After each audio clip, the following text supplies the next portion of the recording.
Let me tell you how it is. With deception, there's duplicity like the edges of a knife wound in your back. The bus ticket left me on the outskirts of this okey-doke Arizona town with only the suit on my back and 2 bags to my name. Escape from the East Coast was like a falling from grace.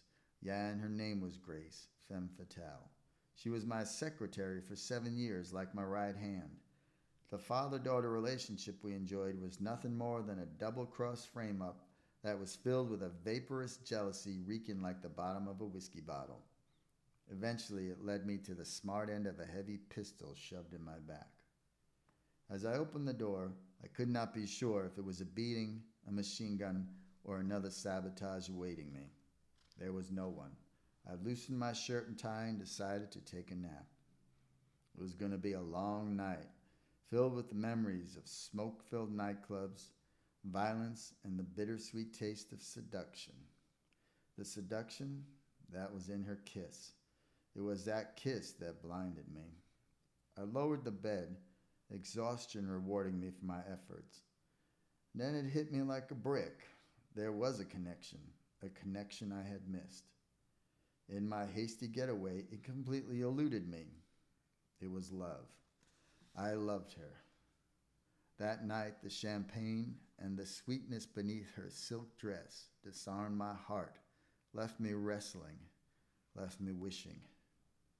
It undressed my moral fabric, revealing my true desires. The newspaper story talked about a singer, a bad marriage, blackmail, and a fist fight leading to death, a death from a fatal height. No mention of who, if anyone, was shot to death, or of any suspects taken into custody. I was lost in thought. What could I do?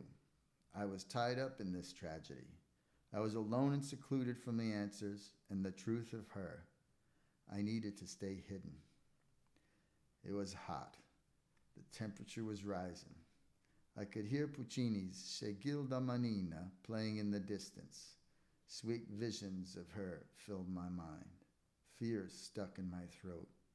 To think clearly was my only way out. My only way out of this stench of the suburban outland. My only way out. Back to her. I must act. But what? I'm frozen. I cannot think. My mind spins like the ball on a rigged roulette wheel that never rolls your way. I'm trapped. My tough guy knuckle-cracking exterior is crash landing within the bounds of claustrophobic birds in a cage. I'm no one's champion. I fiddle. My hand in the dark finds pieces of blood-stained broken glass and a matchbook in my pocket. And as a bloodhound on a scent, I flash back to a woman in jeopardy. And I know now why this melodrama wears cement shoes. It lacks the courage of engagement. I lack the courage. I begin to cry. Crying, I know the payoff is a wager paid by a boxer's knockout punch.